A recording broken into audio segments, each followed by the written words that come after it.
Hello, my name is Marcus. I'm the compiler of a collection of therapy quotes entitled 1001 Windmills of the Mind, a collection of quotes taken from what's often called the psychodynamic or the psychoanalytic perspective, which, as I understand it, long ago was called philosophical medicine, because this perspective seeks to heal the inner child of the past. It seeks to heal our memories. It helps us to be our own caring witness to ourselves. Grief is healed, or complicated grief, or any kind of grief can be healed when it's witnessed by a caring other. And to one degree or another, we can be our own caring other or caring witness. We need the knowledge and the conscious understanding about grief and how a child copes with trauma. And that knowledge, it's like building a basket to hold the egg. So first you build a basket, then you find the egg. So the egg is, okay, the mourning, the firebird, the grieving, but you need the basket to hold it. The mind, the consciousness holds the feelings. So we have one quote which says that psychoanalysis, always looking for an egg in a basket that's missing. So these quotes are helping us to weave this basket, meaning to raise consciousness, to build consciousness, and then the egg will appear on its own. We don't directly look for the egg. We shouldn't directly look for traumatic memories. They come on their own when the psyche feels that the person can handle it. So these quotes are preparing us for our feelings, put it that way, right? So these quotes are helping us to be our own metaphorical fisher person.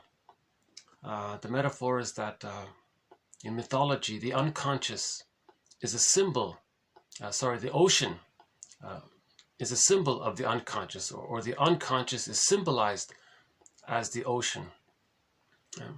So when you bring up something from the ocean, so you bring up a fish from the ocean, that's a symbol of bringing up something that we don't know about ourselves, something that's been repressed, something that's in the unconscious, and we make it conscious.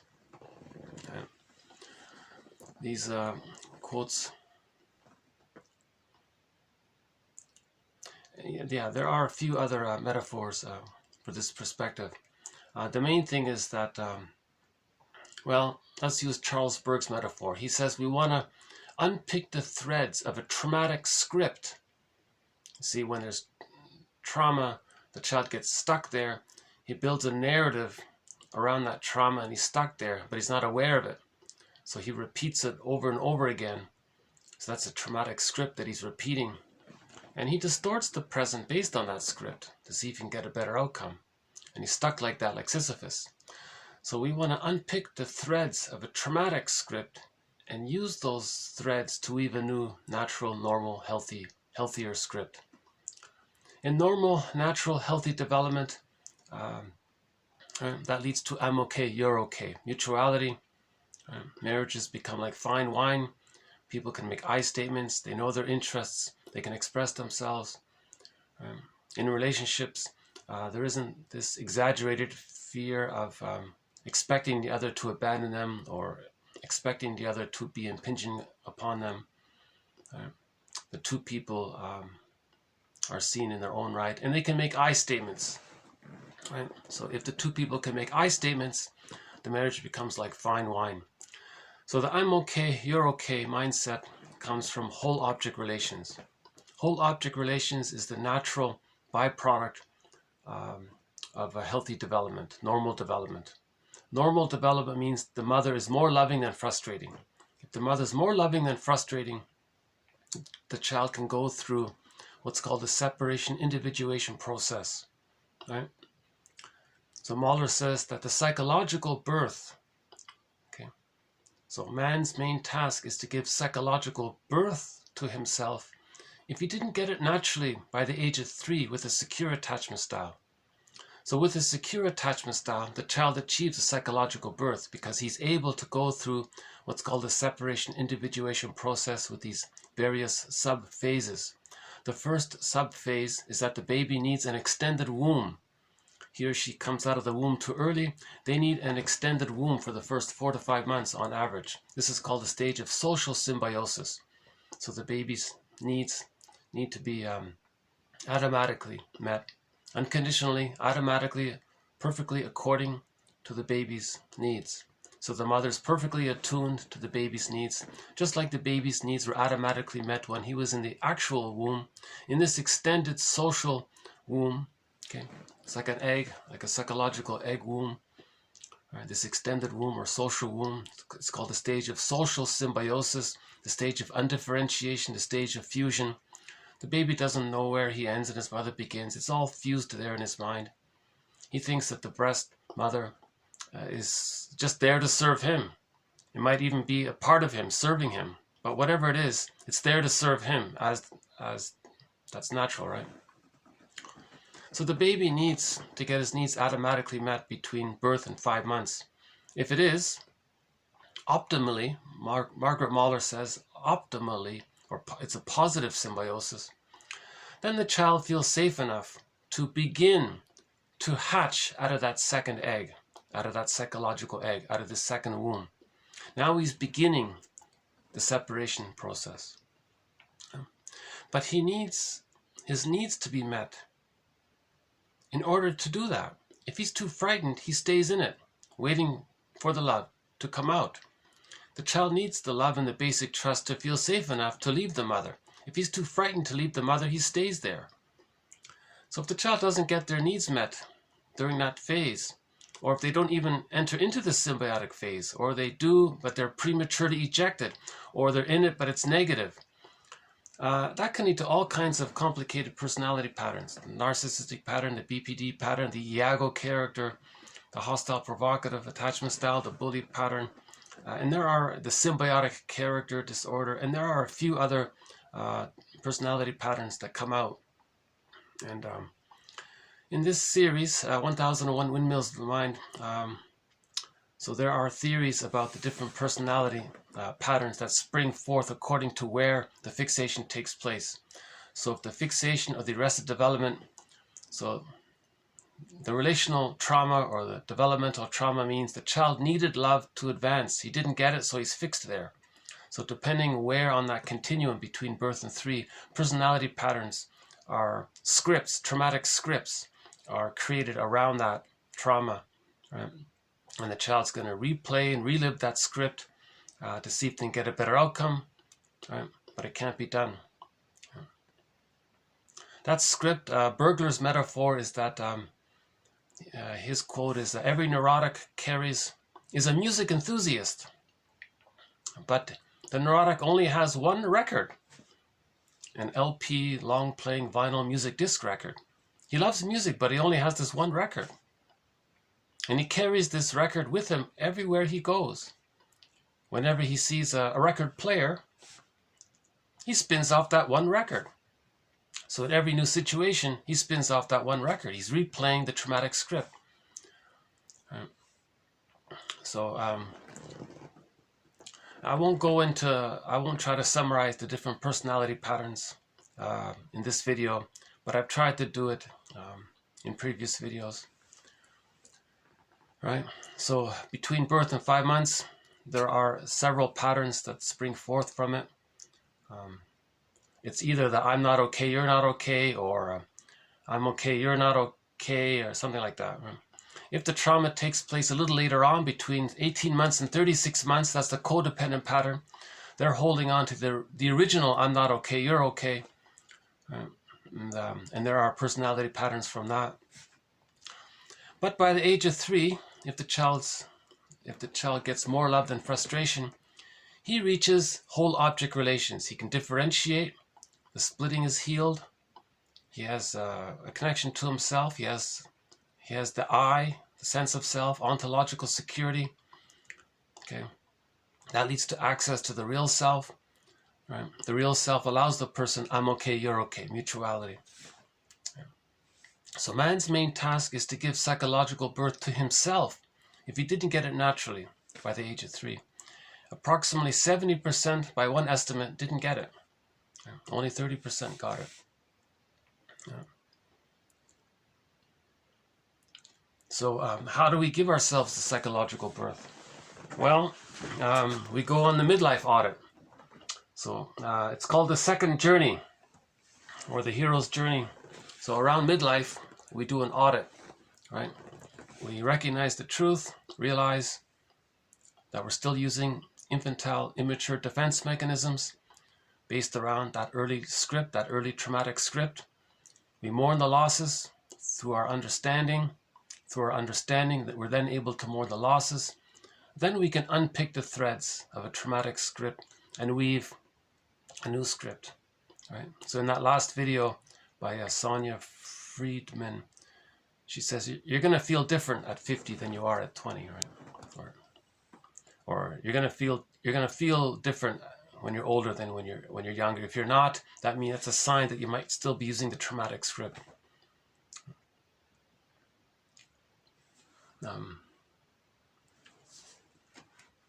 By the way, before we begin with this batch of quotes, oh yeah, okay, so 1001 Windmills Up the Mind now has over 1900 quotes in this perspective. I would say the lead orientation is what's called developmental object relations theory, as described by James Masterson. He synthesized the work of Margaret Mahler, Melanie Klein, William Fairbairn. So those are 4 of the main mentors in this series: Masterson, Mahler, Klein, Fairbairn. The other 2 mentors are Edmund Bergler, the one with that metaphor about the record, and Karen Horney. And Robert Bly sort of makes a guest appearance.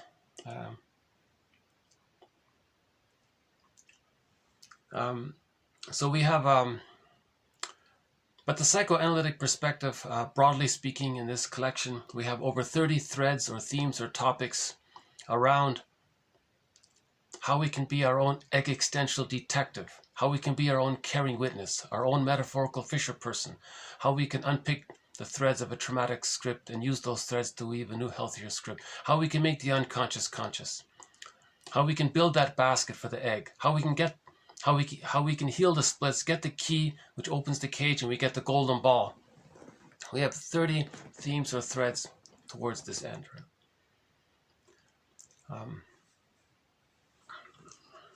In the last video just posted, hold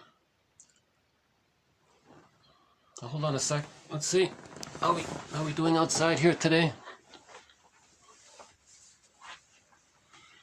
Okay.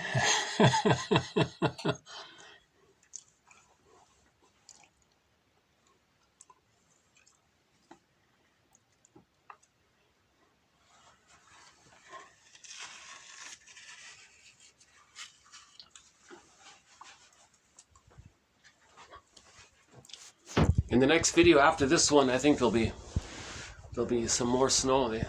Anyways, in the video I just posted, the one, the last video I made, just before I began that video, I learned that the actor Howard Hessman passed away, and I tried to do just a sort of a mini tribute to him.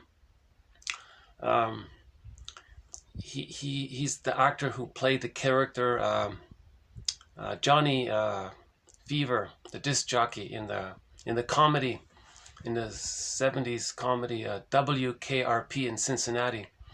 And I played a great clip of him, of where he was helping another man who's afraid of his mother, and he intervened and confronted the mother on his behalf to a certain degree, and helped the mother to maybe change her ways a little bit.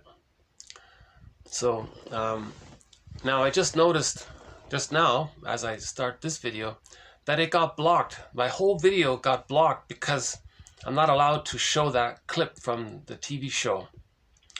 So it's being, it had to be edited out or trimmed out. So that scene is missing. That's too bad. So, but I just want to mention, if you look up WKRP in Cincinnati, the scene is called change of format or format change. You know, the show was going to change, the radio show in the sitcom, they were going to change the format, and it caused all of these problems. So if you look up format change, WKRP in Cincinnati, there's about a 4 or 5 minute clip with with the actor Howard Hessman playing this disc jockey character, very popular character called Johnny Fever, and you can see him confronting his friend's overbearing, controlling mother, and his friend there was actually his boss. But anyways, it's a great scene. I don't know how to describe it. I just refer you to it. It's too bad it got cut out. But hopefully, if you look it up, you'll know what I mean. Okay, the mother scares the son, so now he is always going to be responsive to his mother. The mother always knows how to push her son's buttons because, hey, she sewed them on, right? So she always has a constant presence at her beck and call to respond to her, mirror her, make her feel important, see her, do what she wants. He's always there for her. So he's the classic mama's boy. The mama's boy takes different forms. There are different forms of it. So that character there, what's his name again? I forgot the son's name. What's his name? Anyways, there are only 3 characters in that scene: the mother, the son, and the disc jockey. Yeah.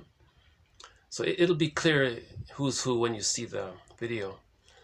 But all throughout this man's life, who's the manager of the station, and the mother owns the company that owns the station, right?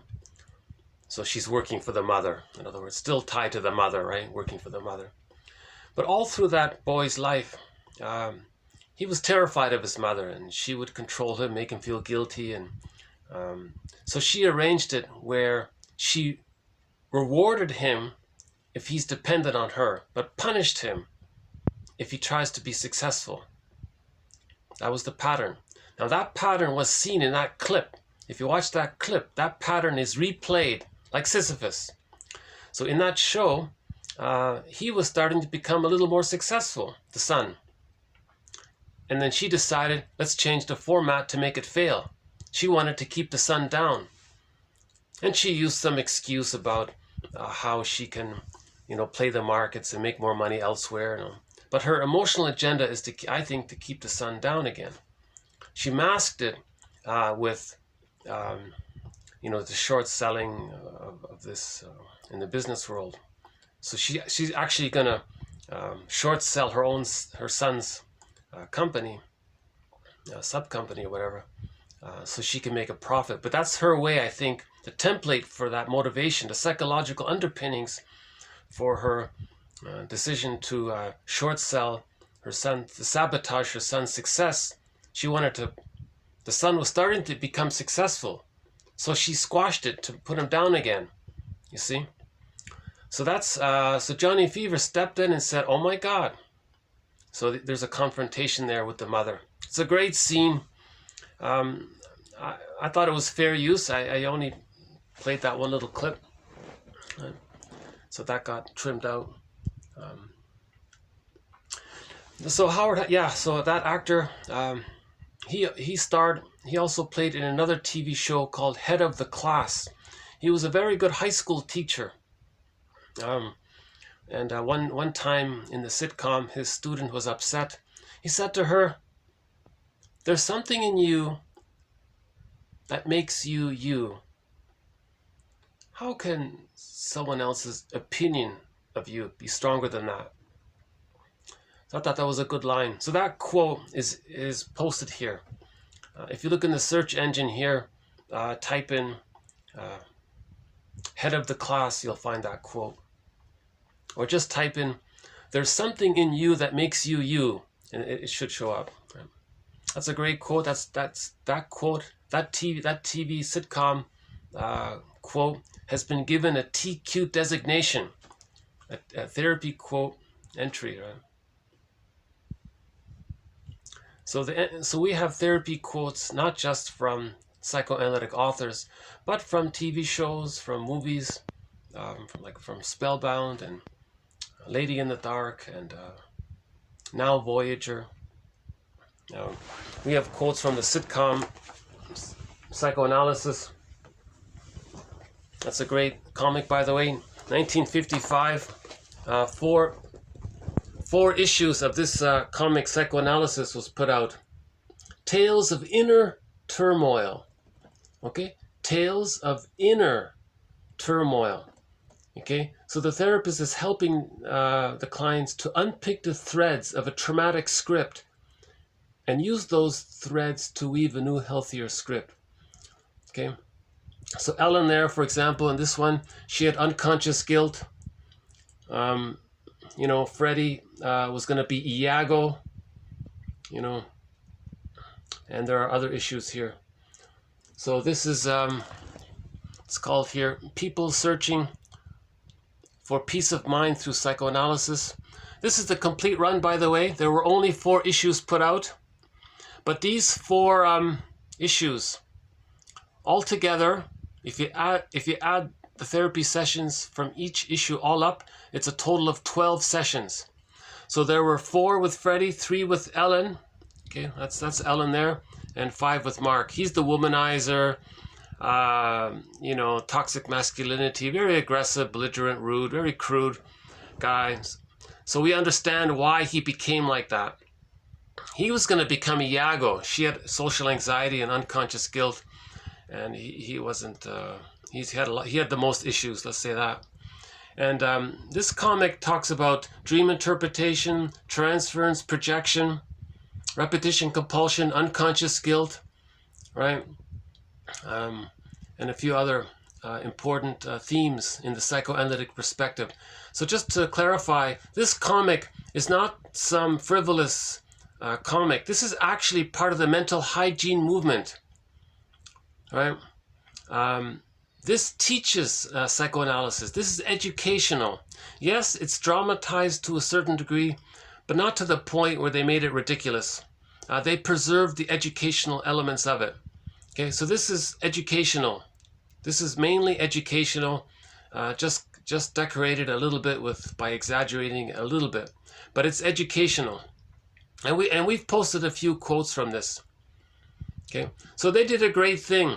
They dug up these they dug up these 4 issues from the 50s, bundled them up into this book, right? And now we have 12 therapy sessions here. So for 12 therapy sessions, you can learn a lot about psychoanalysis just from this comic. This book was reissued 2 years ago, so it's fairly recent. And it's available on your iPhone. They digitized it. So, and I noticed the digital version, if you go to the publisher there, Dark Horse Publishing, you can get it for under $20. That's a great value for $20 to get a demonstration of 12 therapy sessions. You're going to get roughly 20 insights about it. So we have quotes from a variety of sources. So back to that tribute that I tried to give in the last video that I had to cut out. So that actor, he played a high school teacher in another sitcom called Head of the Class. He was a very good teacher. And so here's a clip. I don't know if it got, I ran out of space and storage, so I couldn't get it in. Here's a clip of in that sitcom, Head of the Class. His students put on a TV drama show. I think it's called Hair. So one of his students, okay, so Howard Hessman played a teacher. one of the students of the teacher sang a song. So I'll just play this little clip of it because I couldn't get it in the last video. But at the very end of the clip, you'll see Howard Hessman, the teacher, playing the role of the teacher, clapping and cheering and supporting his student. So here's this. So this is from the show Head of the Class. This is one of the students of the teacher singing "Easy to Be Hard."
Okay, so there he is there.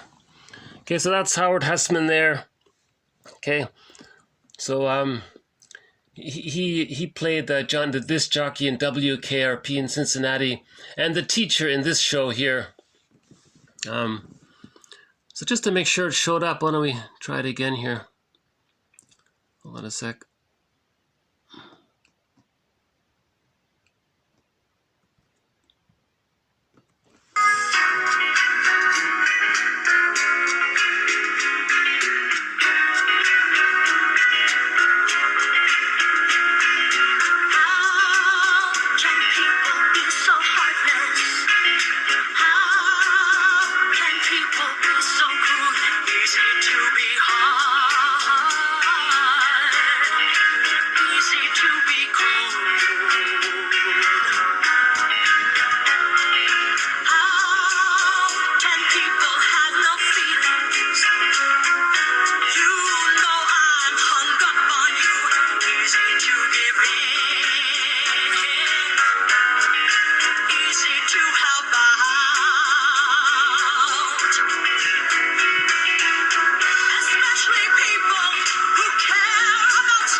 If by chance you couldn't see it, if this also got trimmed out or edited out, look up Rain Pryor.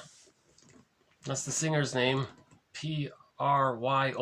Rain Her first name is Rain, last name Pryor. The song is Easy to Be Hard.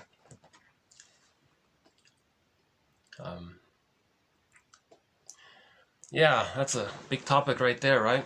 So we have a sub-thread that partially addresses this question. How can people be so cruel? The context of the song was, you know, people are caring about others. What about your closest friends? So sometimes people take their closest friends for granted and care about others. And she's just talking about that.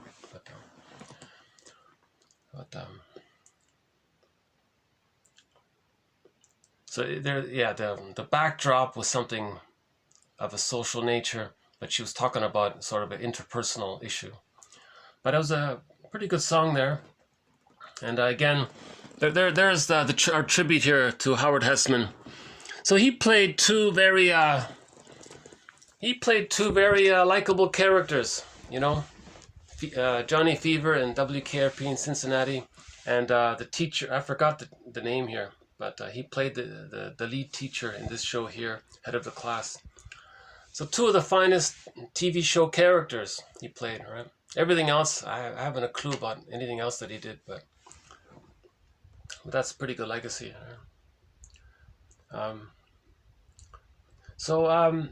Yeah, okay, I'll just let that go.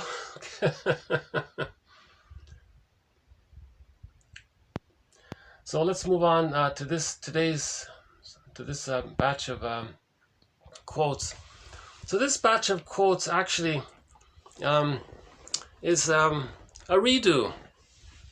I have a lot of tech issues, so I'm redoing this video called TQ 1664 to TQ 1677, part 1 of 2.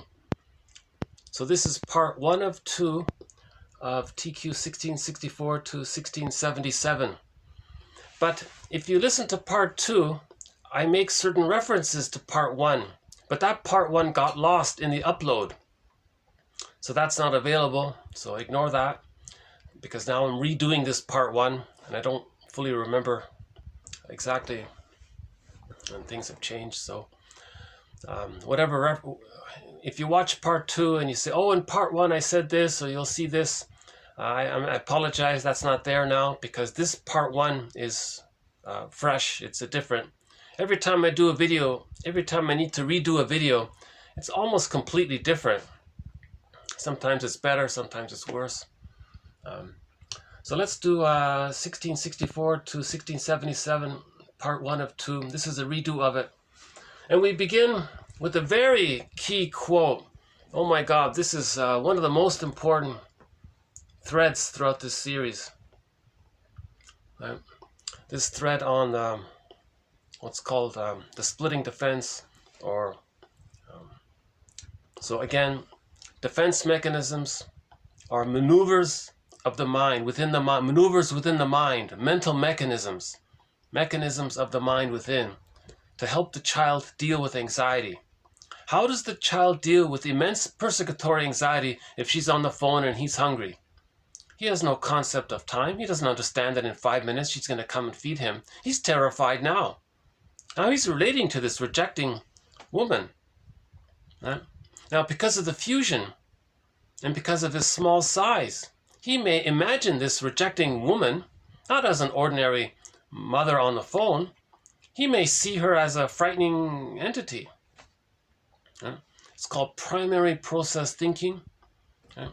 And because of the fusion, he may project his own anger at the mother and think that the mother's angry at him.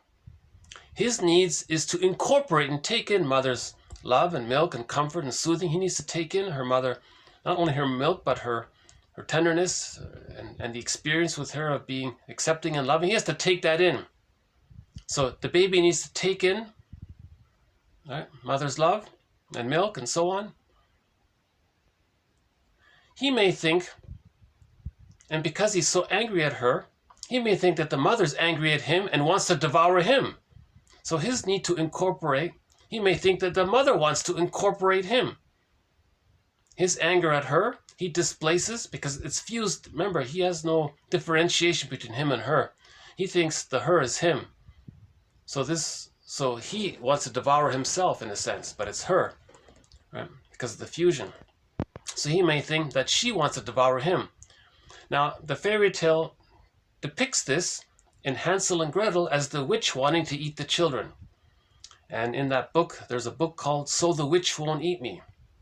It describes this phenomena of the baby's fusion with the breast, his anger at the breast, projecting his need onto the display, attributing his need to the breast, and thinking that the breast wants to take in the baby, and projecting his anger and saying that he's not angry, that the mother's angry. So the mother's angry at him and wants to devour him. So the baby feels immense persecutory anxiety. How does he feed? How does he take in milk? If he thinks that and feels that and believes that, what does he do? No baby can accept that.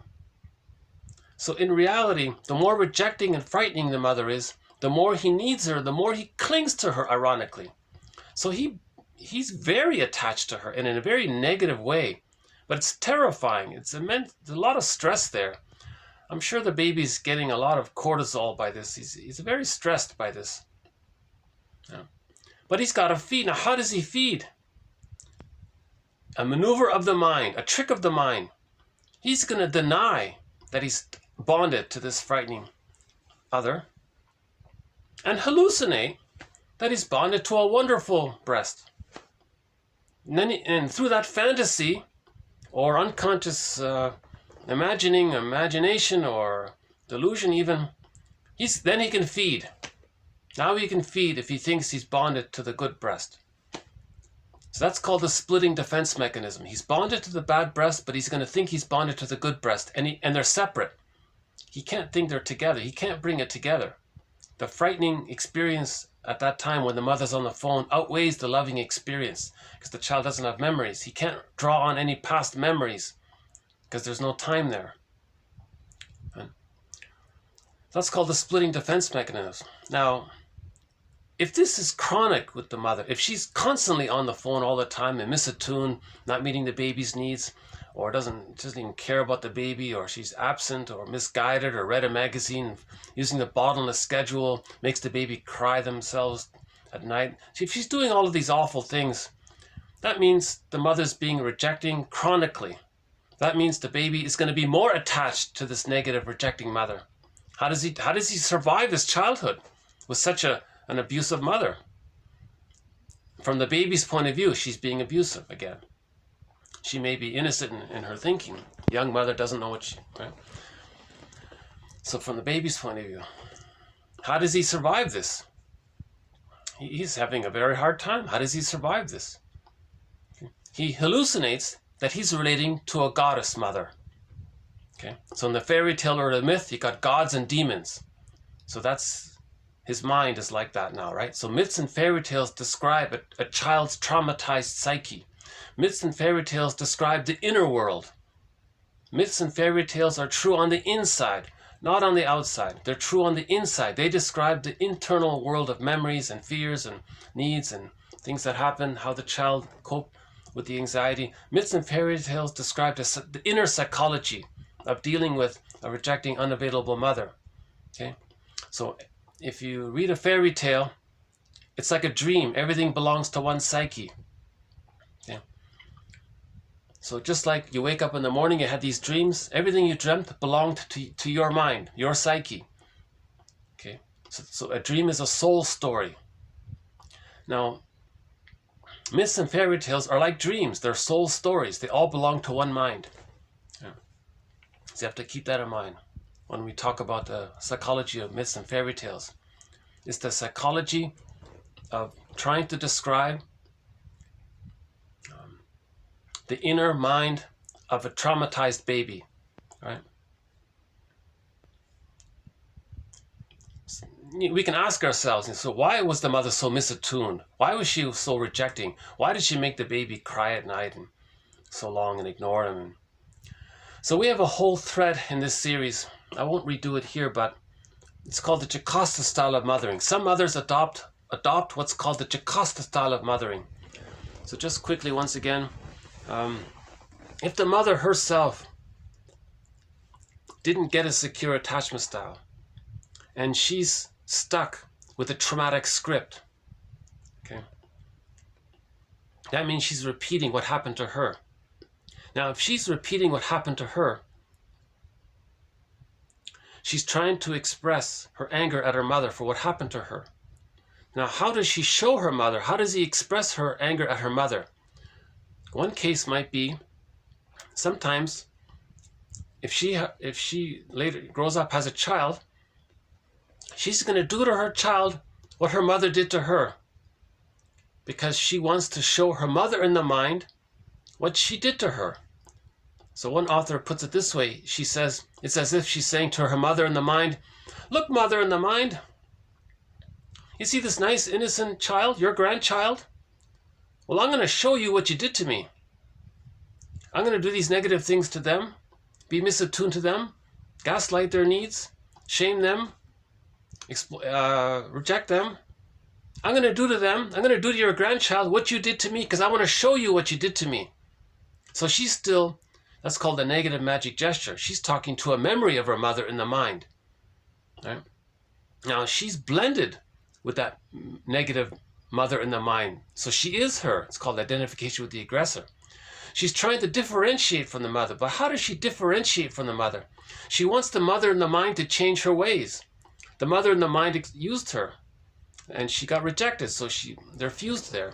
Now, how does the child differentiate? First, he's got to express his anger.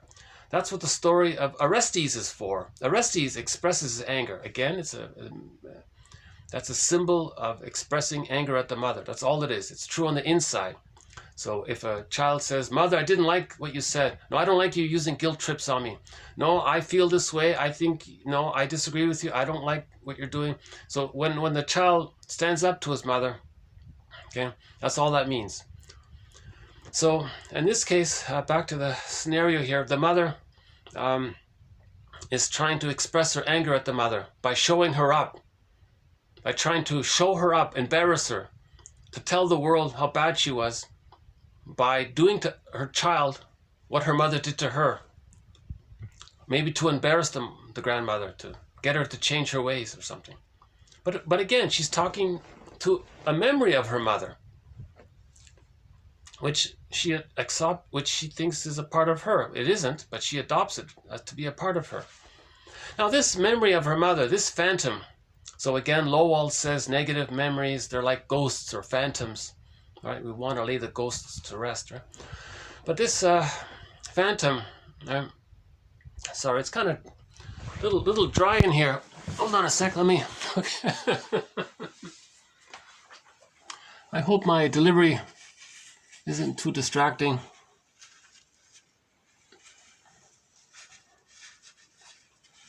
Yeah, we're expecting 2 feet of snow this weekend, so.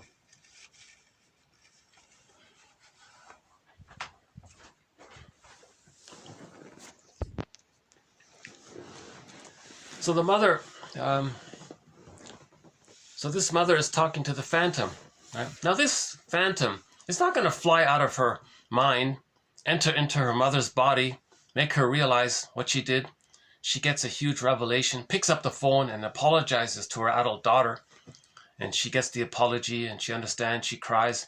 And then she feels okay, she forgives her mother. Then she looks at her mother's grandchild, her child, says, okay, I can love you now. I'm no longer angry at my mother. In other words, if the mother's too angry at her own mother, when she has a child, she may express that, she may displace, she may carry her anger at her mother. She's going to use her child as a pawn or whatever, or as a victim, a part of a play, her play, in her conflict with her mother in the mind. So the child's not getting his needs met. So this means that the mother herself is very angry at her mother. This mother has what's called the Jocasta complex. And when she grows up and has a child, she adopts the Jocasta style of mothering. So the Jocasta style of mothering, okay, intergenerational trauma, she does to the child, right, what was done to her, to communicate what was done to her. Okay. So she puts down the child to communicate that when she was a child, her mother put her down. Yeah. So that's one form of the Jocasta style of mothering. Now sometimes with the Jocasta style of mothering, the mother says, at last, finally, I can have someone respect me and give me consideration, do consideration, listen to me and mirror me, see me, respect me, be there for me, be available for me, attend to me, see me, respond to me, because her mother didn't do those things. So she's going to manipulate or coerce, right, her child to do those things to her. Right? So in the WKRP scene, the mother did that to her son, and he was always at her beck and call and would jump every time she said wanted something. And so either way, either the mother rejects the child to communicate that when she was a child she felt rejected by her mother, or she parentifies the child, uses the child to mirror her. She turns the child into a symbiotic object for her. Okay, so she wants the baby to be a mother for her emotionally. Okay, or she uses the baby to be a teddy bear for her, or some kind of partner for her. So it's called parentification or partnerification for her. Either way, that child didn't get their needs met. Okay. So how does that child nurse? How does he take in milk if he's being rejected by the Jocasta style of mothering? He uses the splitting defense mechanism. He denies it and hallucinates that he's bonded to a goddess. Okay. So by the way, the purpose of religion is to promote the ongoing continued use of the splitting defense mechanism. Religion was invented to promote splitting, because when there's splitting, the negative, one side gets repressed, and when something's repressed, it gets projected. Splitting promotes repression. Okay, repression promotes projection. Okay, to preserve the repression, you have projection to deal with the repression, and splitting encourages that. And religion promotes splitting because they don't offer interpretations of the fairy tales, of the motifs. They don't offer interpretation. They just say, oh, just go on using splitting. Go on using, because that'll mean repression. That'll mean projection. When there's projection, there's prejudice. So the purpose of religion is to promote the prejudiced personality. Now the people, so in other words, religion, there's two sides of it. The plunder side of it is to create the prejudiced personality, to create the us and them, to create poverty, to plunder. Now the victims use the same religion, ironically, or a variation of it or something, for the fantasy of being saved one day. That's a whole topic in of itself. I have a sub-thread to our core thread on the psychodynamics of prejudice. But back to, this is why splitting is such this theme about splitting leads to so many other topics. Splitting precludes I'm okay, you're okay. So with splitting, there's either going to be something other than I'm okay, you're okay. In the narcissistic pattern, it's I'm okay, you're not okay. In the codependent pattern, it's I'm okay, I'm not okay, you're okay. Iago says I'm not okay and you're not okay. Those are all signs of trauma. It's an aberration of development. It's an aberration. It's trauma, right? So we go on this second journey to heal the trauma. Yeah? We unpick the threads of a traumatic script to give ourselves the psychological birth. So we can heal it, right?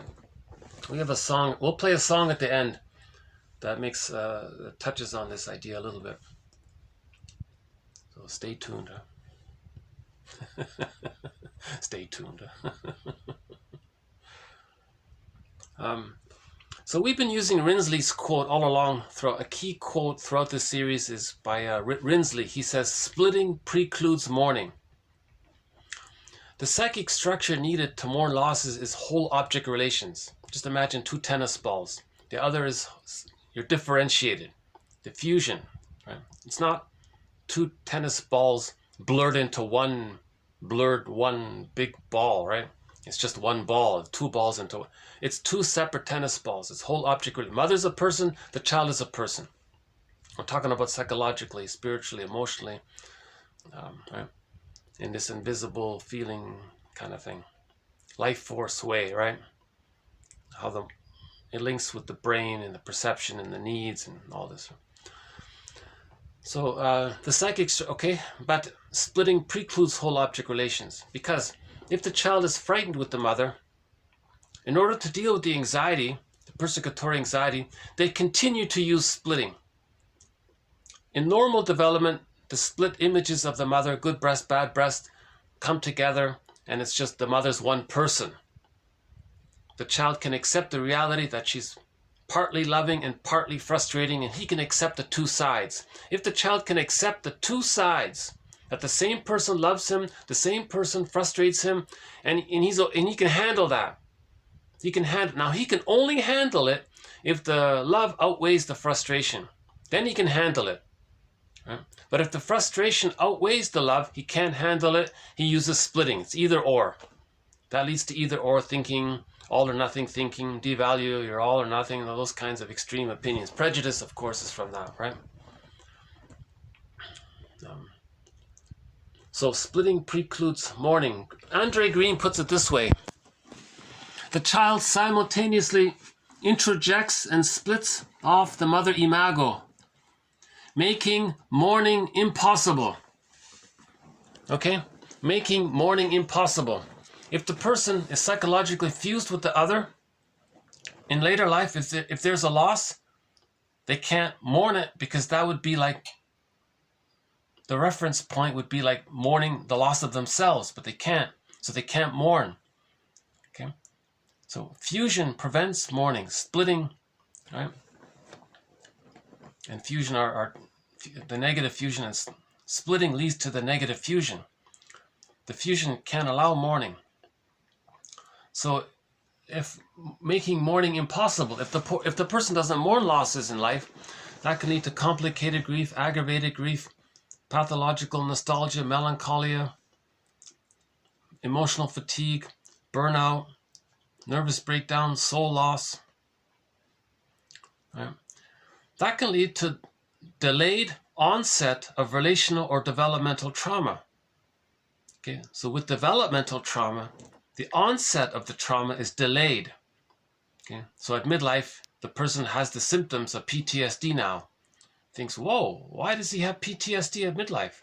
Why is he so irritable, impatient, and sensitive, and hypervigilant, and little things trigger him? And what's happened? So he had a delayed onset of the trauma. Right? He may not have had a specific situational trauma that he can recall. Right? There may or may not have been a situational trauma prior to the age of 3. Yeah. Often there is, but so the delayed onset of trauma can come from a situational trauma. But a situational trauma is going to lead to a developmental trauma. You know, the chronic misattunement of the mother, the chronic unavailability of the mother, the chronic gaslighting by the mother, that kind of chronic rejection of the baby's needs. That's a developmental trauma. Now the symptoms of it kick in later on. Yeah. So splitting can lead to the delayed onset of developmental trauma. That's PTSD. Okay. That can lead to, as one person said, to becoming a curmudgeon late in life. Miserly, bitter, stingy, greedy, irritable, very hard to be around, very angry all the time. Right? So why is the curmudgeon so angry all the time? Because he's still waiting for mother's love. He's getting older and he's not getting it. Right? So remember, with splitting, that means the mother was unavailable. The more unavailable the mother was, the more the baby clings to the mother. The more he needs her, the more he clings to her. Now he's in a catch-22. He's going to cling to her and even be her, right? To show his loyalty and his bond to her, and because he needs her so much, he just becomes like her. He does that because that's his way to stay in touch with her, because he's waiting for her love to differentiate, but he's not getting it. Now he's in his 70s or 80s, he's a curmudgeon because he's still waiting for it. He spent his whole life waiting for mother's love and he never got it. He never realized, he never mourned the loss of not getting it. He never went on the second journey, right? So Chinen has 4 books. Once Upon a Midlife. Okay, he has a book for men called Beyond the Hero. A woman, the book for women Beyond the Princess is called Waking the World. And he has one for elders called In the Ever After. So those 4 books are highly recommended. They describe the second journey. They describe the healing journey. So the curmudgeon never went on the healing journey. He was just so terrified at the idea of going on the healing journey, because to go on the healing journey means you're going to face the memories of mother's rejection. That means facing the furies. That's hard to do. Okay. Orestes is the story of a guy who did it. Orestia, right? So the character Orestes did it. He faced the furies. Again, the furies means the fear that a baby feels when he needs love and he's not getting it. He faced it. Okay. Now the symbol is, in the courtroom there were 2 sides, half yes, half no.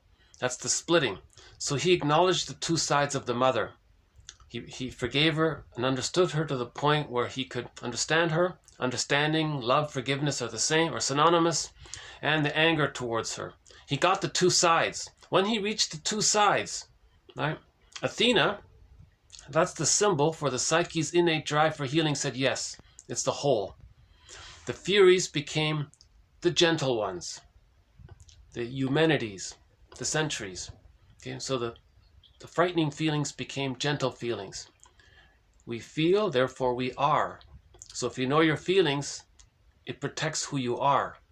So that's why the feelings became the Sentries. It protects his inner castle, right? It protects his ontological self. So the ontological self, the sense of self, the metaphors, the inner castle or something like that, right? So it protects it. That's why they say it's the Sentry, the inner kingdom. It protects your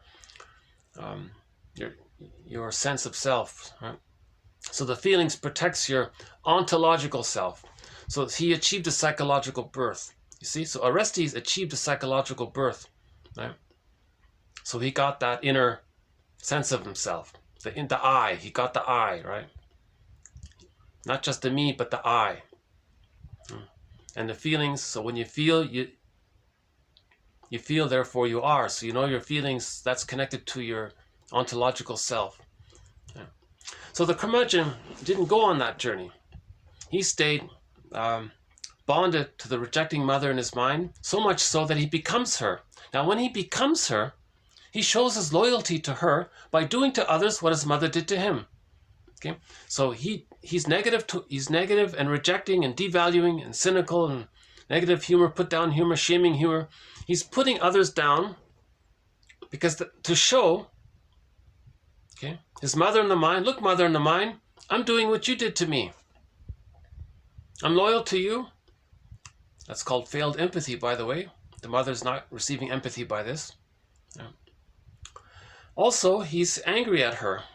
So he's angry at her, meaning he wants to show her up. See what a terrible thing you did? You see these terrible things I'm doing to other people? Well, you did these terrible things to me. Right? See, I say this shaming, negative, frightening things to other people. Right? And these other people are always safe, substitute, peaceful others. See, mother in the mind, when I was a child, I was a safe, peaceful one. I was innocent and safe and peaceful. You see? And see what you did to me? So he finds a non-threatening substitute other, says devaluing things about them, to communicate to the mother in the mind, look, mother in the mind, you see that safe, peaceful, non-threatening other? Well, when I was a child, I was a safe, peaceful, non-threatening other for you. I'm doing to them what you did to me, and I didn't like it, and I'm showing you through my behavior. Could you change your ways? I'm showing you what you did to me. I'm showing you, mother in the mind, what you did to me. So he's negative towards others to show his mother in the mind how she was negative towards him. He's stuck like that. That's the curmudgeon. Right? And the idea is that if he's aware of it, that's like a mirror for him to get a clue that he's got to go on this second journey. Again, the second journey, he's got to understand the mother, understand intergenerational trauma, understand how she was caught in her existential dilemma. Now, to forgive the mother, yeah, it's very dry in here. To forgive the mother, one self-help author has a good exercise. He says, take a visualization. Visualize your mother having a happy childhood. Visualize your mother reliving her childhood, but it was happy. She was loved, she was smiling, she was creative, she was joyful, she could play, she could learn things, and she was happy and delighted, and she got lots of love and support and understanding and caring, and she had a happy childhood, and she had love in her heart. Isn't it logical to assume that if the mother received so much love as a child, that she would have passed on that love to her child? So she would have if she could have. She would have if she could have, but she didn't because she couldn't. She was trapped. So you got to forgive the mother through that understanding. Now, despite the fact that she didn't have a happy childhood, she had a miserable childhood. Despite the fact that she had a miserable childhood, she still tried her best to do something helpful in her own clumsy, maybe painful sometimes way, but she had a positive intention about it. So she still managed some positive things. So you balance the two sides. That the forgiveness side and the good things that she did do, even if all she did was cook the meals, that's something, isn't it? Better than nothing. Then the frustration, the reality that she guilt-tripped you and used you to comfort her and ignored you and punished you if you're going to be misled you or did all these things because her agenda was to keep you, was to make you a mama's boy, to be dependent on her because she can't be alone. She always needed someone to be there for her. Yeah. If you can somehow get to the two sides, yeah, then you find the key under the pillow, and then you get the golden ball. That's in a nutshell. So the bottom line is we want to heal the splits. Okay, so we heal the splits. So forgiveness of the mother, forgiving the mother helps to heal the splits, right? Okay, let's do the next quote here. Okay, these internal representations, okay, memories, right? We want to heal memories, right? So we want to heal these internal representations. Okay, we want to heal our memories. We want to heal the inner child. Okay, Melanie Klein called these memories or internal representations introjects. That's the jargon there, the constellation of these memories. Okay, so these internal representations contain a model of the self, okay, as worthy or unworthy. Okay, that's the splitting. They generate unconscious expectations about the consequences of attachment.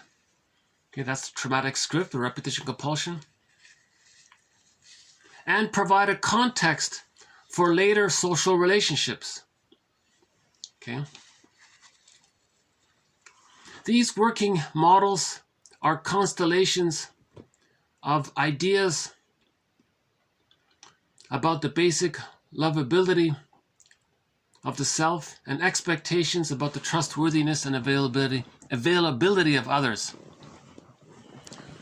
So we're going to transfer our childhood experience into the present. We're going to see the present based on the traumatic script. That's what he means here. So internal representations. The positive memories with the mother are going to cluster around the theme or the motif of being loved. That's the loved self. Linked to a part representation of the mother, that's loving. The child that was seen, the seen self, linked to a part self-representation of the other that sees the child and accepts the child and welcomes the child and loves the child. There's a part self-representation that's enticed or has immense hope of getting their needs met. That's the allured child, has immense hope, relentless hope. Martha Stark calls it relentless hope. Linked to a part self-representation of the mother that's enticing and promising. Okay. Now often when the mother's promising, she's rejecting. So now there's a part self-representation that feels rejected, linked to a part other representation that's rejecting. So there's 8 of them there, right?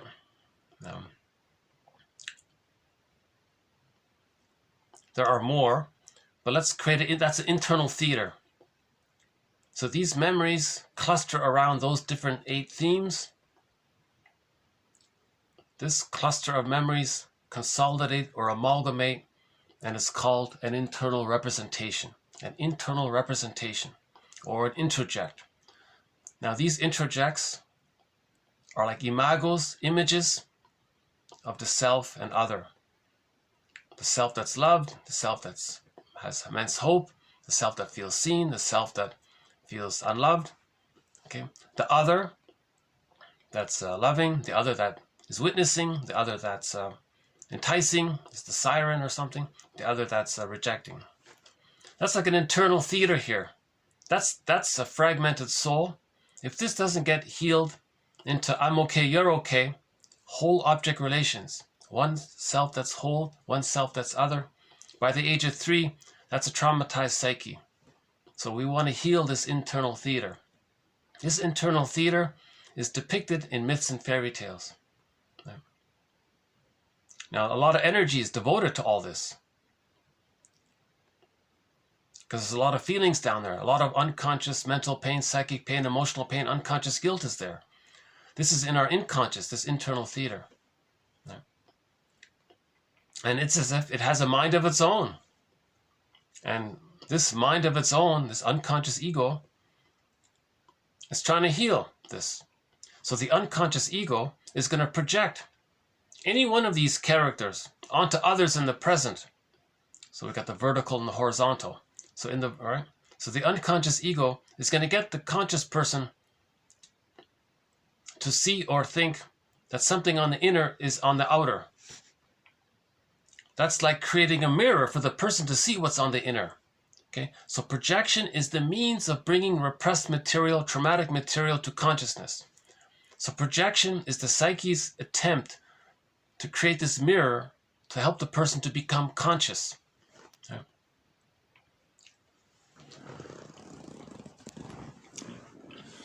Okay, for more information about this one, look up Fairbairn's theory about what he calls the endopsychic structure. Okay, next one here.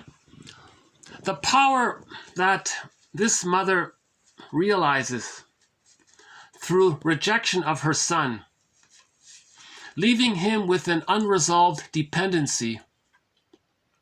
Okay? This is an emotional catch-22 in which an individual cannot separate until he feels fulfilled by his parent who cannot or will not cooperate. Such individuals often choose partners that resemble the rejecting parent, or else expect that the partner right the wrongs inflicted by the parent. Okay, so there's the repetition compulsion. The baby needs love to differentiate. Okay, the mother was rejecting. Later in life, he's going to look for someone, project the rejecting image of the mother onto that person, expect them to be rejecting, okay? Coax them to be rejecting, so that he is disappointed again. Okay, so the baby was disappointed.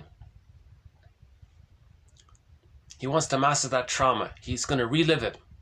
So he's either going to choose someone who's naturally a very disappointing person, or they choose someone who's okay and coax them to be disappointing by expecting them to be perfect, and they can't, so they're disappointed.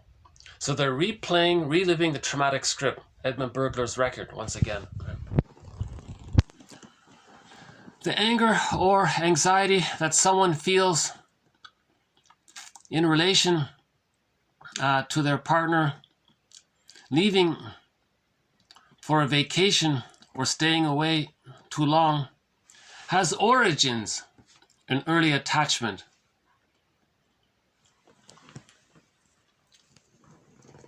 So it's reasonable if the partner is going to visit a relative for a few days. Well, that's understandable.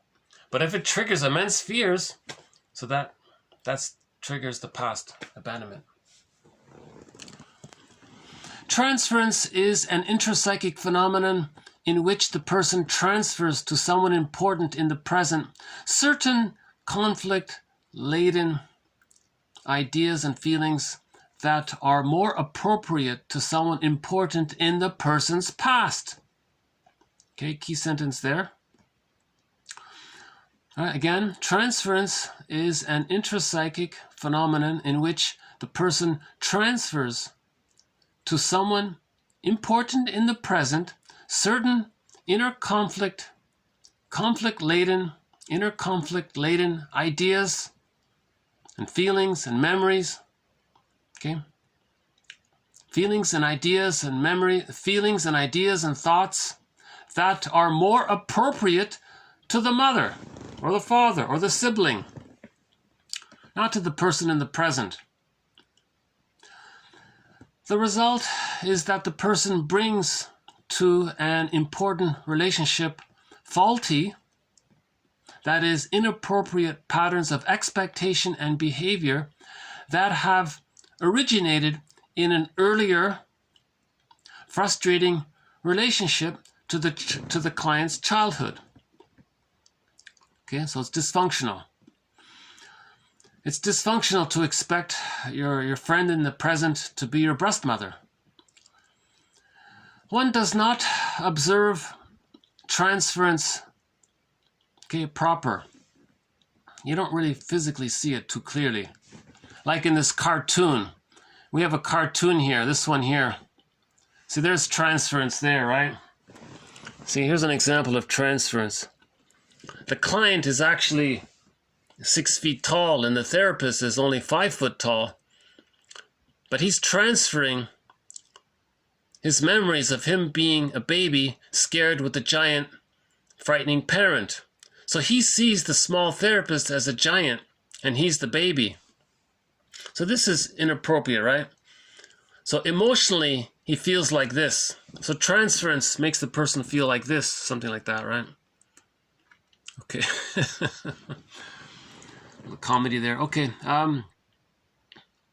Instead, although we don't see that comic, although we don't see that cartoon, we infer its presence and operation from inappropriate or irrational patterns of relating on the part of the client.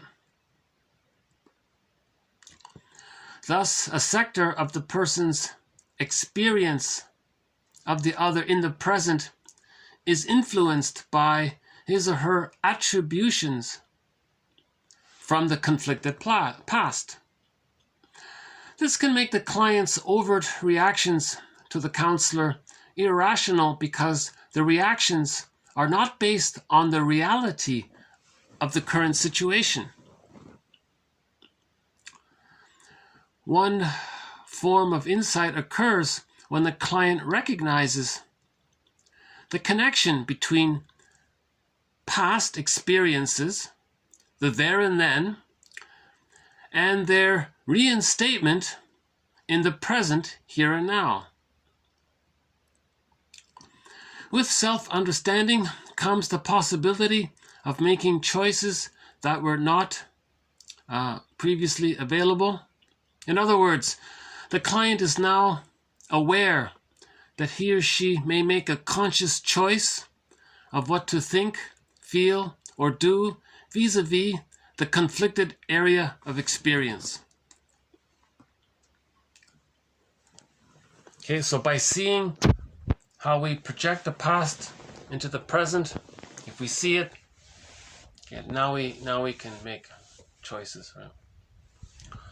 Okay, another one for projection. Projection, the disowning of unacceptable thoughts and feelings or responsibility for one's actions by imputing them to someone else. Okay? In interpreting projection, one indicates to the client that he is attributing to another person a characteristic which is in fact his own. Okay, so if the child didn't get his needs met, his true self became the hungry, enraged, empty part self, or the despised self. It's repressed, he doesn't admit it. It's repressed. When something's repressed, it's projected, it's seen outward. It's seen outward, so he doesn't see it within. Okay? Projection is the means. It's like a mirror to see what's within. So prejudice can come from this way, right? The person, his true self got squashed. He felt hated or unloved. He says others are no good. He felt no good, so he says others are no good. And now when he says others are no good, he's saying that he feels no good, but he's not aware of it. He's not aware of it. It's too painful to be aware of it. To maintain that denial, to maintain that repression that he feels no good, he just simply says others are no good. Okay, so prejudice can come from that. Now at the same time, because of the fusion, when he says others are no good, he now thinks simultaneously in that same fusional moment, he thinks the other person in his emotionality just criticized him because he projected the rejecting mother onto others at the same time. So he devalued others. He just re-triggered how his mother devalued him. Now he projects the rejecting mother onto the safe other and says how bad they are. So now he feels justified that they're so bad because he thinks they just said that he was so bad, but he didn't. He said that they were bad, but he thinks okay. And he's stuck in this loop. He's stuck. Prejudice is like a loop, right? So maintaining the repression, okay, then you got this loop because you got the projection, you got the reenactment of what the mother did to the baby, then you got the reenactment of the child doing to others what his mother did to him to communicate what his mother did to him because he's still in this battle with the mother in the mind. But when he does that, he feels devalued. Now he wants to keep his devalued memories repressed, so he blames others and says they're no good. And it's like a loop, and he does it over and over again like Sisyphus.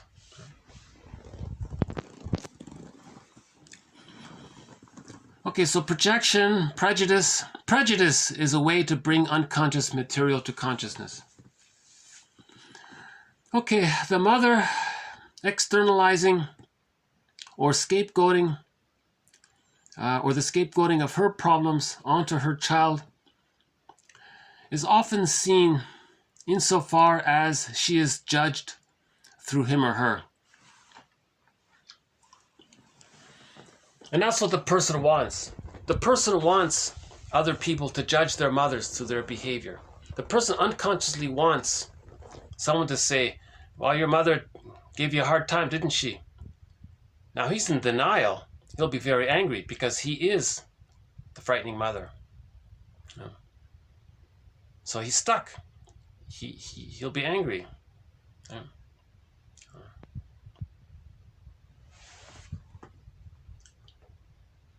But unconsciously, he wants to express his anger at the mother, at the same time think the mother is a goddess, while he's expressing his anger at her.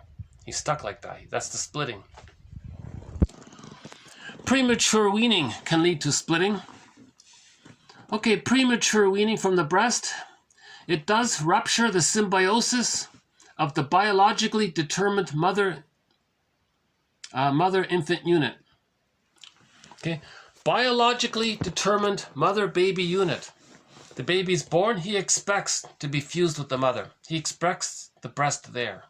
Someone said that the theory is that when the baby's born, he expects to nurse right away at the breast, either right away or soon after.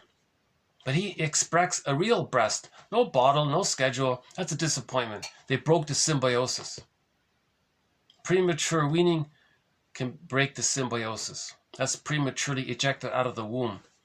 If a person is prematurely ejected out of the psychological egg, That can lead to the hostile provocative attachment style. Because they want to find someone else, they want to coerce or force or frighten someone else to be fused with them. Okay. So they want the lackey to be there at their beck and call. Just like the mother's son in WKRP was at the beck and call of his mother. So the son is a constant presence for his mother. Okay. He's the symbiotic object for mother, and she can't allow him to be autonomous and separate from her. That's why she sabotaged his success, to keep him dependent on her. So the hostile provocative attachment style, they're still looking for the good breast to fuse with. Now, no person in the present can be the good breast. They're going to be unhappy with this forced connection. But again, the baby would rather have a negative relationship with someone than no relationship. The baby would rather have a frightening mother than no mother. So that's the bully pattern comes from that. Right? Okay, Klein, 1946, described this early splitting defense mechanism whereby to cope with the extremity of early anxieties, the baby splits his world into all good or all bad objects before he develops the capacity to integrate the two into a perception of the object as a whole, both good and bad. Okay, that's realistic. The mother is loving and frustrating. But in the beginning, the baby thinks it's all good and all bad. But by the age of 3, okay. Again, splitting of internal perceptions occurs because of problems in differentiating the self from the object. Okay, the mother, right? During the developmental period. The bad mother is initially, a quote, bad mother, right?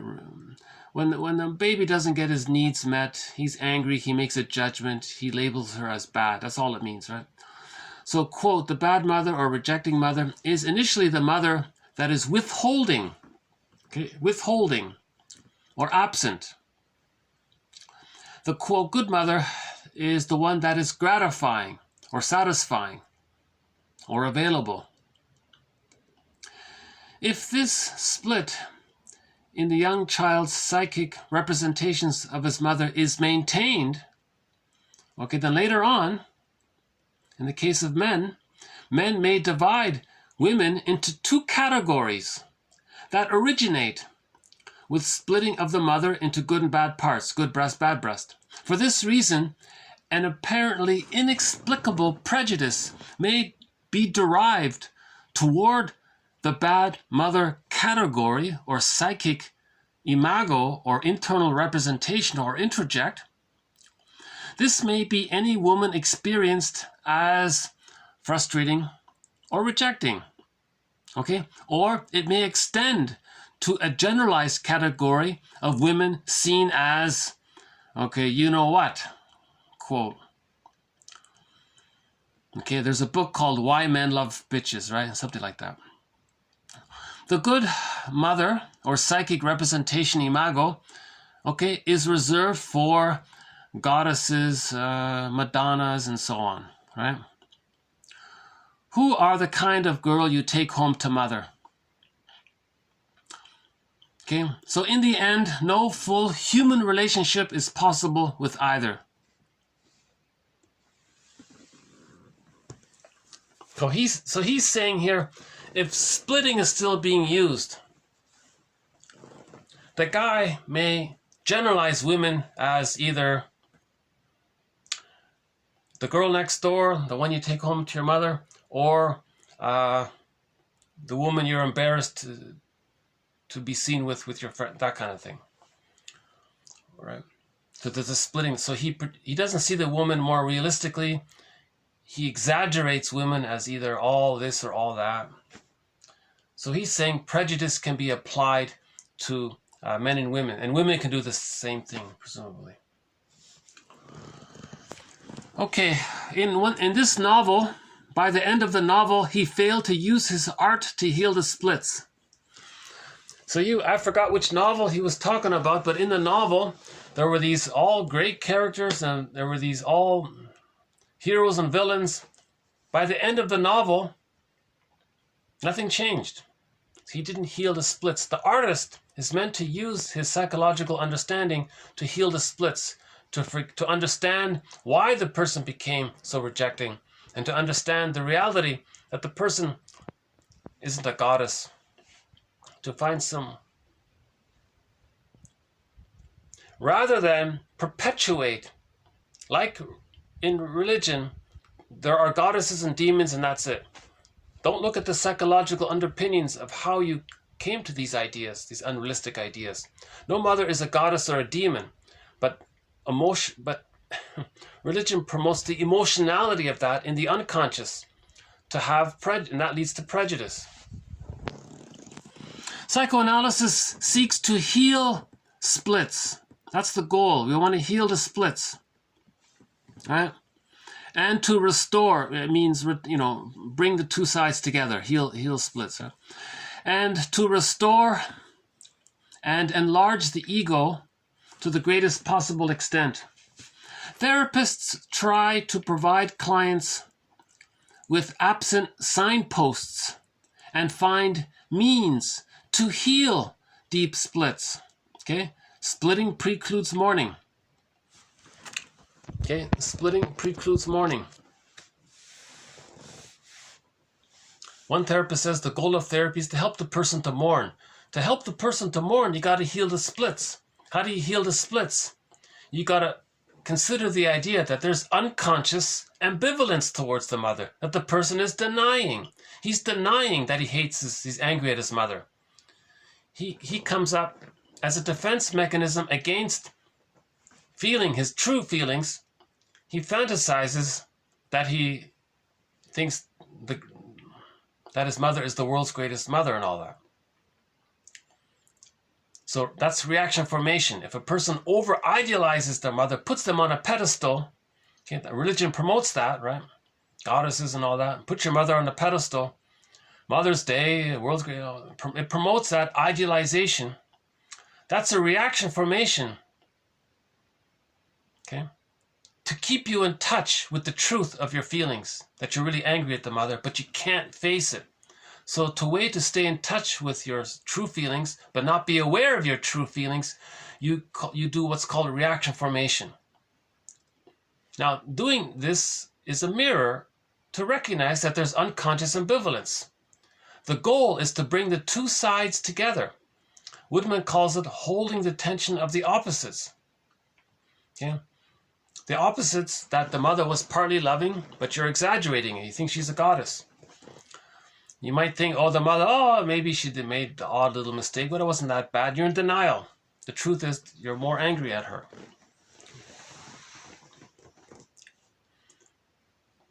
So it's this verdict of reality. The truth will upset you free. It's this verdict of reality. Reality. The reality is that the mother was trapped, caught, stuck in her trauma, in her existential dilemma. Right? And that's why she didn't have it to give. That's the reality.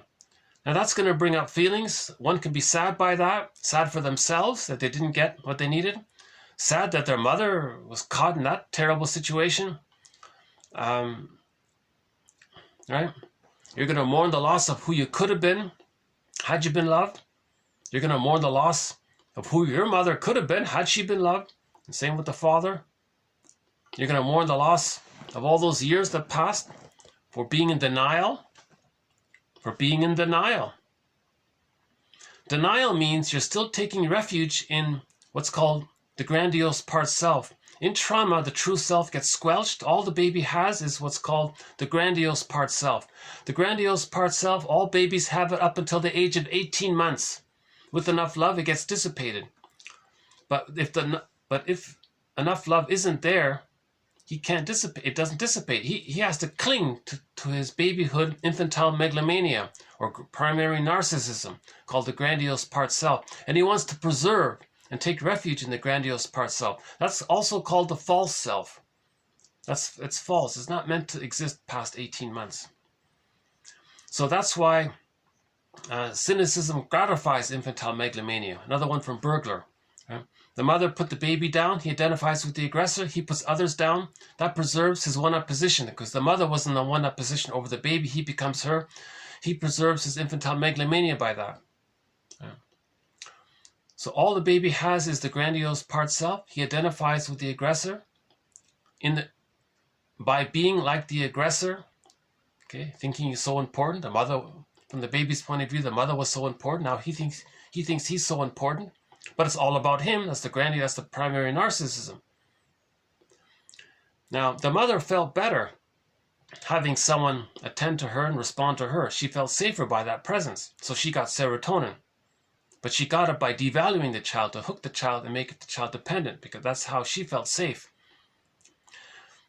So, right?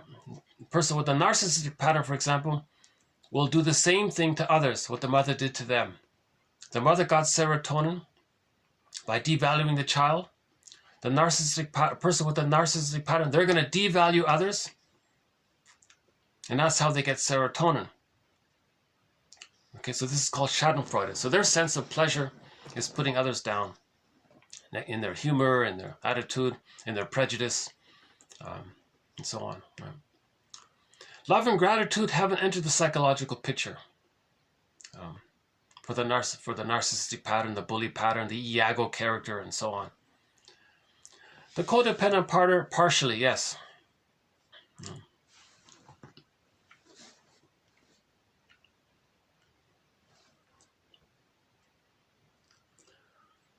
You know, I remember when I originally made this video thinking, yeah, this is a heavy one, and I wanted to end on a lighter, positive, inspirational note.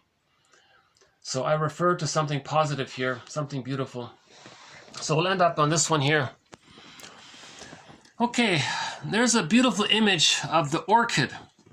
Now this flower, this beautiful flower called the orchid, okay, in this ancient wisdom book called the Book of Changes, okay, there's an image, there's a lot of imagery about this orchid. Now this orchid is used to describe the serenity of being in spiritual and emotional rapport with someone.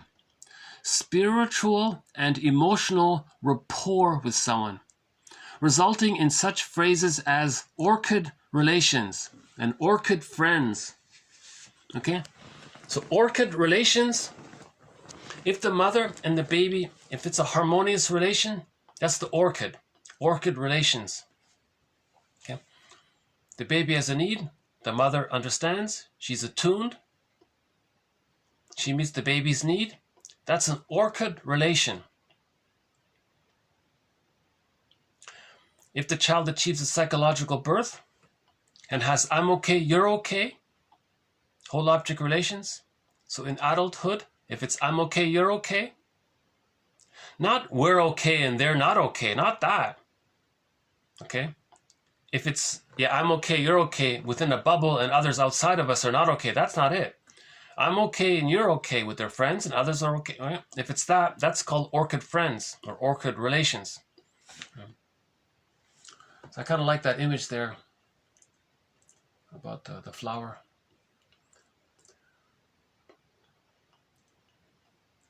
Yeah, I feel like this batch of quotes was a tough one. Yeah. I don't think I did a better job this time around, but I'm going to have to leave it. The quotes are posted below.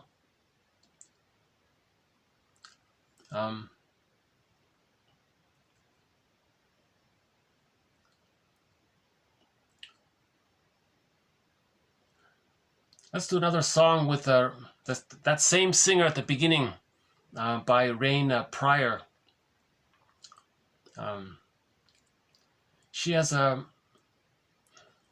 I once tried to play Randy Crawford's version of the song Everything Must Change, but I had to trim it out or delete it out. Right?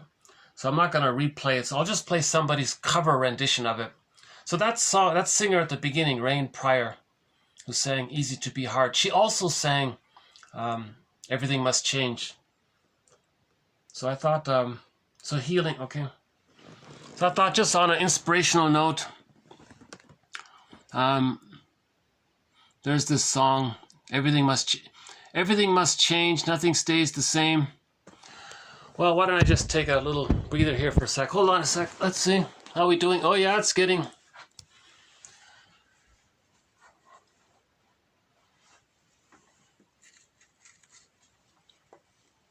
Yeah. A little cloudier there, hard to see.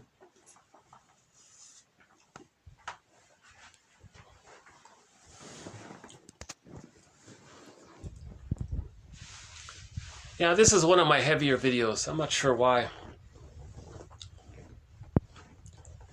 I think I accidentally, in my enthusiasm, I bundled too many serious quotes together. So maybe it kind of built up on me. Let's see if by the end of this video I can lighten it up a little bit. Here's a pretty good song called Everything Must Change. She says here, everything must change, nothing stays the same. Everyone will change, no one stays the same. The young become the old, mysteries do unfold, for that's the way of time. Nothing and no one goes unchanged. There are not many things in life you can be sure of, except rain comes from the clouds. Rain comes from the clouds. Sunlight in the sky. Hummingbirds do fly. Winter turns to spring. The wounded heart will heal. The wounded heart will heal. But never too much soon. But everything must change. That's not a bad little lyric there.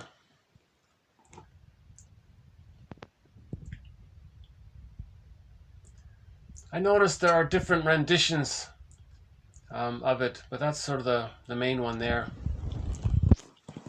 You can be sure rain comes, okay, whatever's going on, just remember this. Rain comes from the clouds, sunlight from the sky, hummingbirds do fly.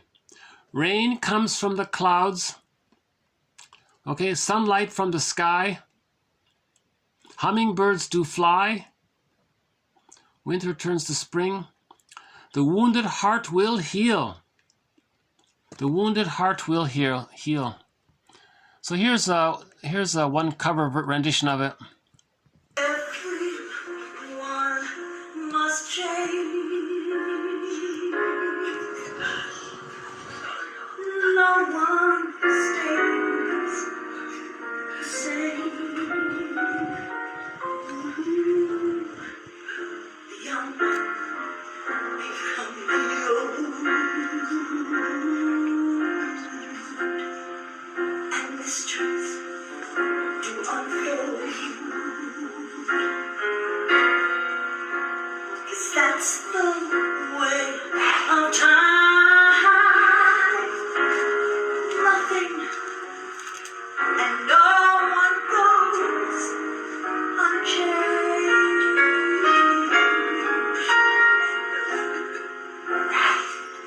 There are not many things in life we can be sure of,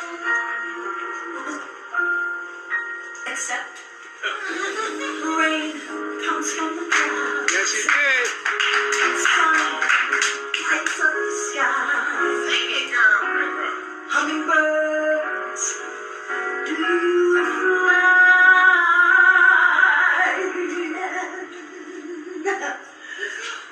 Winter turns to spring.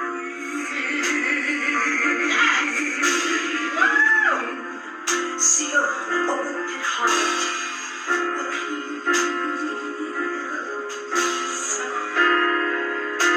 But never much too soon.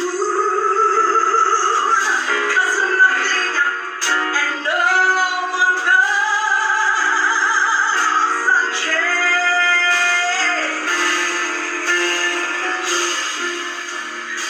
The young become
Okay, except, so everything must, right?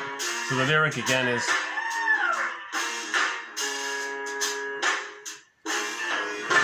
except rain comes from the clouds, sunlight is up in the sky, and hummingbirds do fly. There are not many things in life you can be sure of, except rain comes from the clouds. There's sunlight up in the sky, and the hummingbirds do fly. Winter turns to spring, the wounded heart will hear.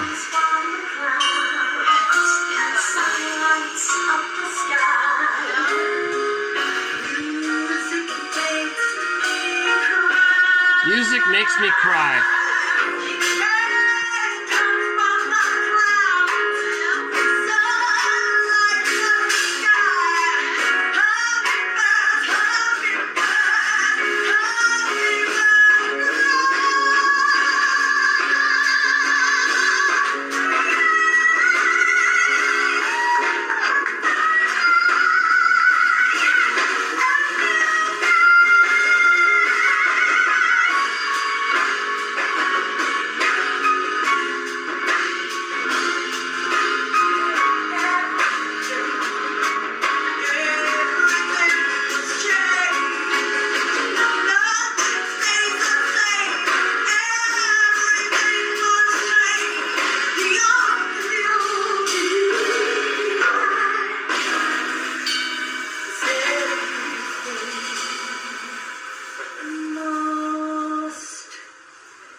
Okay. Yeah, the Randy Crawford. That's a great song if you play Randy Crawford. And but that's a pretty good rendition, I think.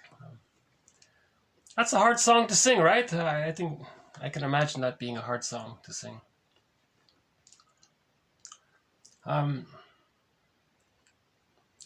So I guess I'll start to sort of wind this down here.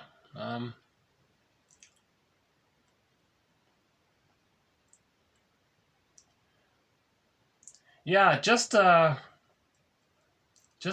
little acknowledgement that in a way, because it's the year of the tiger now, I thought I would include this photo. Thought I would include this photo here. This is just a screenshot from a TV program. So, you know, if it's the year of the tiger, you know, this baby tiger, you know, that's sort of our inner child in a way. That's our inner feelings, our inner vitality, our inner vigor, our vigor, you know, our aliveness, you know. And you see, we want to protect ourselves, you see. So this is a good image, I think, of how we can protect our feelings, you know. If we protect our feelings, we can feel the inner baby tiger within, you know, our aliveness of affect, right?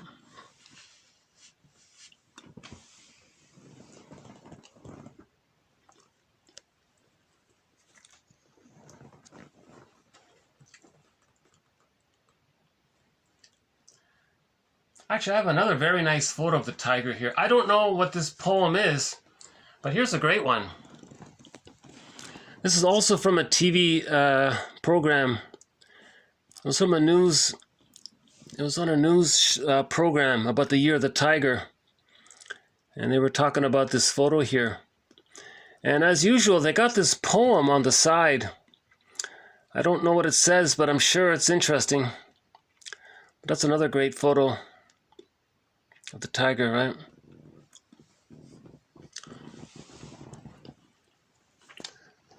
So we can, be reminded that each person has a lot of feelings and vitality like the tiger. And, anything else here?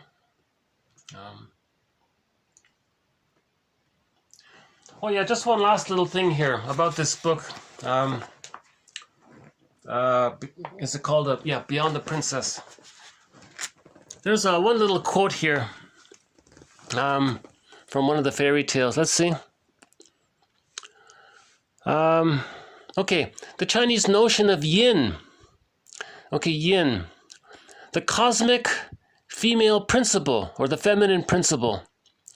Okay, for instance, is tied to moist, fertile valleys. Okay, while the Celtics associated pools, rivers, and springs with female spirits. Language reflects the association too. In French, hold on. In French, the word for water is feminine, right? So I think they have, in French, don't they have articles to describe if something is feminine, it has a feminine qualities or masculine qualities? So the water is associated with the feminine particle or article, right? The link between water and the feminine is not surprising, right? Because the qualities of one reflect the virtues of the other, right? So we were talking about rain here, right? So rain is the water. Rain, tears in the rain, water, tears. So tears is the feminine principle, right?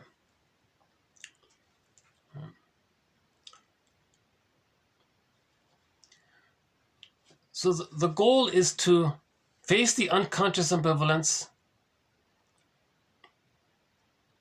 forgive all that happened, get to somehow create a narrative about that.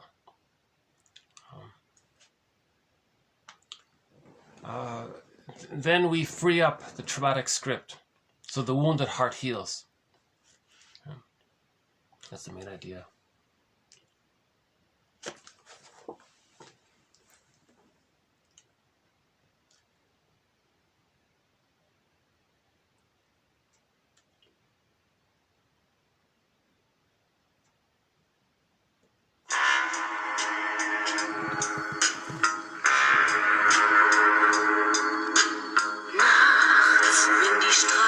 Plötzlich still sind, wenn die Stadt auf einmal schweigt, wenn aus steinernen Kaminen stumm der Mond zum Himmel steigt, wenn es hier in meinem Zimmer leer und einsam wird mich, suche ich in den dunklen Schatten die Erinnerung an dich und ich fühle wie ein Augenblick zur Ewigkeit gerinnt, wenn das Spinnrad meiner Träume längst zerrissene Fäden spinnt und sich leis zu drehen beginnt, wie sich Mühlen drehen im Wind.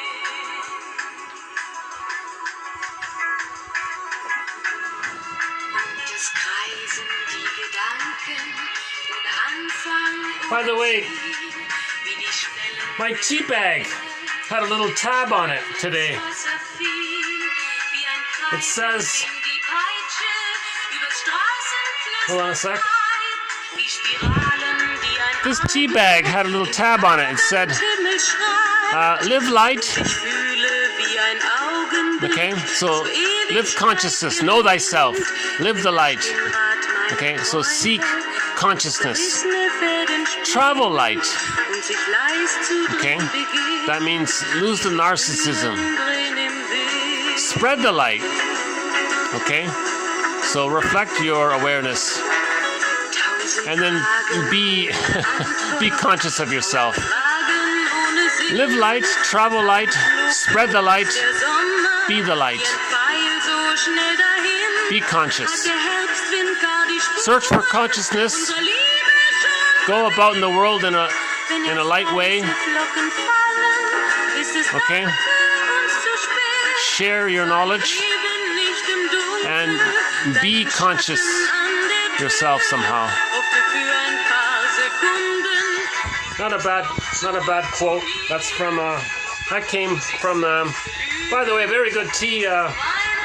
This Egyptian licorice mint. Going a very good tea, by the way.